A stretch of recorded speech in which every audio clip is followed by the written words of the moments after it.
of sexual harassment. Who would you say? If I had to guess, I would say that Keith guy because he's kind of creepy. But since I know it's me, I'm going to say me because I want to win this game. You? What, you sexually harassed somebody? It was a stupid misunderstanding. Sheila? Is everything all right? No, it's not. My cat died. Oh, no. See your noodle ball? No, that's Debbie's cat. She's an idiot. My cat was named Meow. Is the time for all good men to come to the aid of their country. I just called him Meow. But Meow, he's dead. He loved puns.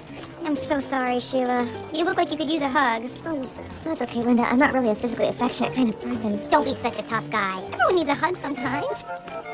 See? Doesn't this feel good? We call this a Midwestern handshake.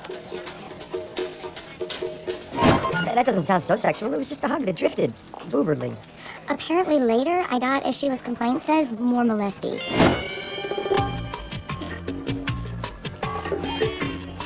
Linda, what are you doing? I've been thinking about you all day. Oh, man, you're tense. Linda, relax, Sheila. Don't fight it.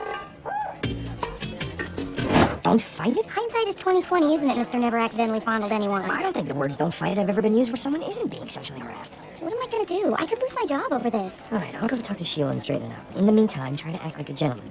Just remember, every woman here is someone's wife or daughter. I realize it was a little awkward, but Linda was just trying to comfort you. Well, it wasn't comforting to me. No, I get that, but it was just a misunderstanding. See, you haven't worked here that long, and you don't know Linda. If you did, you'd know how clumsy and accidentally predatory she can be. You two should really get to know each other. Get better acquainted.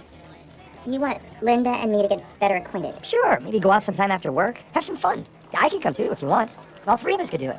Oh, I don't think that would be a good idea. Oh, come on, Sheila, don't fight it. Oh, wait. Don't fight it? You'd be surprised how easily that phrase just slides right out of you. Sheila claims you propositioned her for a threesome. Veronica, I work full-time and I have an 8-year-old daughter. I don't even have the energy for a one-some. This is crazy. I'm gonna go talk to her. No, you're not. Now, I know it's against your nature to sit idly by while Gotham is in peril, but you have to sit this one out. I'll take care of it. But, Ted, as a very stupid man once said, don't fight it.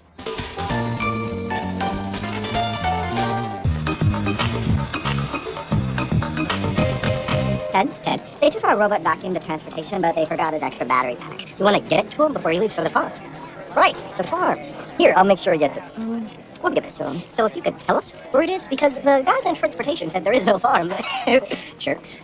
There is a farm, right? Right, Ted? Right? There's a farm, Ted. Tell us there's a farm. There's a farm, there's a farm, there's a farm, there's a farm, there's a farm. Ah, fellas. No! Where did they take him, you son of a bitch? I mean, my immediate superior. Guys, I'm sorry. I was trying to protect you from this, but... Well, the truth is, when robots are no longer needed, they're sent down to the sub-basement to be broken down and used for parts. I think I'm going to be sick. I feel like my heart has been kicked in the testicles. Hello, I'd like to talk to the lawyer in charge of employee sexual harassment. That would be Mr. Thomas, and he's not here. Will he be back soon? That depends on his willingness to accept the things he cannot change. Wait, his willingness to change what he accepts? No. The wisdom, I don't know. He's a drunk. He's in rehab. Again. Well, it's nice how you honor his struggle. He does this 5 times a year, but the company can't fire him because he has a disease. He also has a disease? Or drunk? No, that's his disease. He's an alcoholic, and as long as he's in treatment, the company can't touch him. The next day, Veronica made a startling announcement. Great news. You both have a disease. You would be a terrible doctor. I convinced the company to classify sexual harassment as a disease. That way, anyone accused of it can't be fired or punished in any way. I don't want a sex disease, especially one that's assigned to me by my supervisor. Nonsense. The company loved the idea. Now it can't be sued because the harasser isn't responsible for his or Linda's actions. Plus, several of the executives have their own gropey, squeezy, unzippy problems, and now their jobs are safe too. This is ridiculous. I didn't do anything. I don't have a disease. Ted, I'm a hero upstairs. Don't ruin this for me. All you two have to do is go to harassment seminars. We have to go to harassment seminars? I have a daughter. I speak evasive mumble.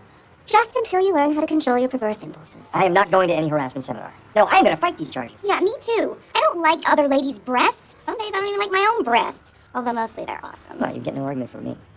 And you two don't think you need a seminar. Look, if you fight this and lose, you could be fired. I don't want to lose this job. What am I supposed to do? Go back to Wisconsin and work in the cheese mines after I made that big speech, threw down my cheese shovel, and stormed out? All you have to do is complete the stupid seminar, and the whole thing will be expunged from your records. And you'll get a keepsake quality seminar diploma. Also my idea. I was on fire up there.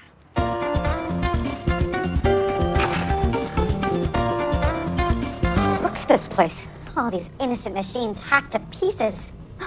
It's like the Texas Chainsaw Massacre if somebody massacred the chainsaws. Chumley. Oh, look at him. They ripped the DC solenoid from his relay module as if he were some sort of animal. We can put him back together. I fixed my marriage with mechanical attachments. I can fix this. I'm Denise, your sexual harassment educator, and you are the deviants. So let's meet each other, shall we? Ted, why are you here? Because Sheila's cat died, this one got grabby and some of the nonsense splattered on me. Bottom line, I'm not a harasser. Neither am I. Yeah, I don't belong here either. Although I would be open to some private tutoring. I'm innocent too. I just tripped and grabbed some chick's boobs to keep from falling. Plus, she wanted it. Is there any way I can complete this course over the internet? Of course you all think you're innocent. That's part of the disease. Yo, I don't have a disease. That's another part of the disease. Ted's really not a harasser. If anything, he's too repressed. Well, you are. Okay, well, that makes perfect sense. Ted, you sexually harass women because your emotions are so bottled up. They explode inappropriately. Okay, how do I convince you that I am ready to graduate from this league of extraordinarily perverted gentlemen? Well, you'll have to prove you can express your emotions more honestly. Use, I statements like, I feel sad or I feel angry. Well, if that gets me out of here, then I feel like I can do that. That doesn't sound very emotionally honest to me, Ted. It really doesn't. Fine. I am going to be so emotionally honest. I can have my own daytime talk show. Ted, with an exclamation point. No band, no cooking segments, just me and the topic wheel. And yes, I have thought about this before. And yes, I am taking this seriously. While Linda and I were suffering through sexual harassment class, Veronica was discovering her new policy was having an unexpected effect. Once people realized they couldn't be fired for harassment, they started to take chances and flirt more. I'm a genius, Ted. My bosses are happy, the cubicle smirks are happy, and the sexual tension between the janitors has finally been resolved. No, not everyone's happy. I have to get all open and girly with my coworkers because some crystal-worshipping feelings hound thinks I'm repressed. Choo, choo, choo, choo! What are you doing? That's the sound of me deflecting your whiny bitching with my happiness shield. Hey, it's the girl from my seminar. I've been thinking about you. Well, don't. Fine, let's keep it professional. I'll give you $50 to show me your boobs. 10 if you just say the word boobs. Really? $10 just to say, hey, wait a minute. That's gross. Our goofball teacher was right. What you're doing right now isn't about sex, it's about power. How about if I did that to you? I'll give you $10 to say boobs. Boobs. Okay, that wasn't good. How about this? Your junk has been neglected for so long that if someone called social services, they'd take it away. I would not. Hey, I hurt your feelings? Huh. So, what else we got here? Let's keep working the junk. That looks like one package I'd be disappointed to open Christmas morning. That's right, because it's undesirable. It's the saddest, loneliest inch in the whole world. It is not. You're mean. I'm gonna report you. Go ahead. I can say whatever I want. I have a disease. Oh, yeah. Mama's gonna have fun with this.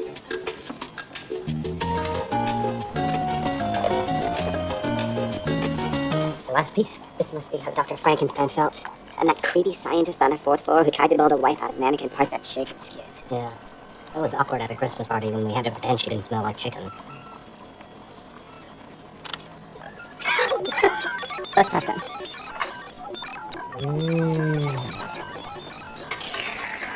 He is back and suckier than ever. What's he doing here? This is my floor now. Don't you get it? It's not about machines anymore. Now it's about guys. With mops. Don't worry, Chumley. He's just jealous because your smile is permanent and his only comes when he's happy. His feet come in my face from his mouth. Anyway, Steve, I just want you to know that you keeping things so clean makes me feel like I'm cared for. Thanks, Ted. I really appreciate that. But, you know him, we're really now. Oh, that's right, I heard. So anyway, speaking of gay, would you mind signing this form saying I was emotionally expressive? While I was wiping down the office with my emotions, Veronica was realizing her genius idea had one fatal flaw. It was stupid. All the flirting was affecting productivity. Cindy, I need you too.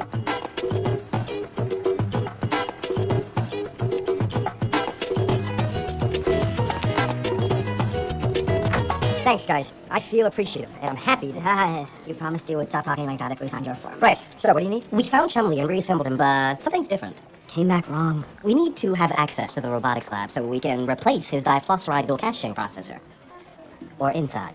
Guys, it's a shop vac. You gotta let it go. He's more than just a shop vac. It's got lights where his eyes would be and a smile where we drew it. If your friend Ryan Seacrest was sick, you wouldn't turn your back on him? I'm not friends with Brian Seacrest. Really? We always thought you guys were friends. No. We always kind of picture you two playing volleyball together. No. No, the loss.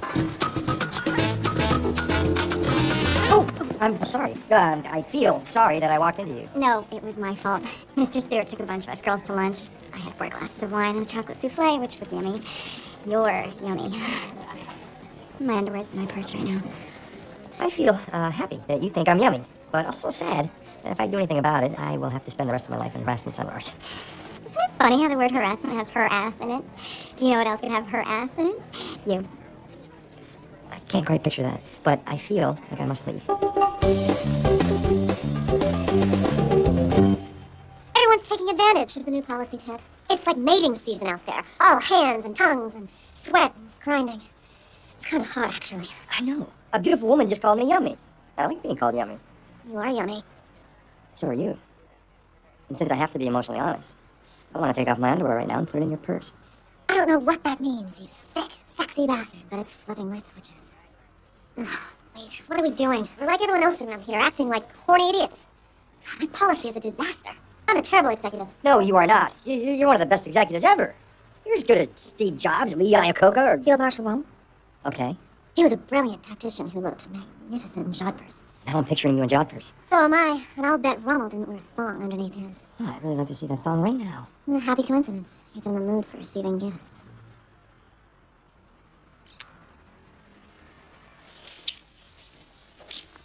Hi, Daddy. It's my snack break. Oh, hi, Veronica. Hello, Rose. Ted, Hello, Veronica. Rose. you guys are acting weird. In 10 years, honey, you'll look back on this moment and think, oh. Sheila, I can't find my budget report. Do you know where... Oh, there's a spider. It's coming right down on you.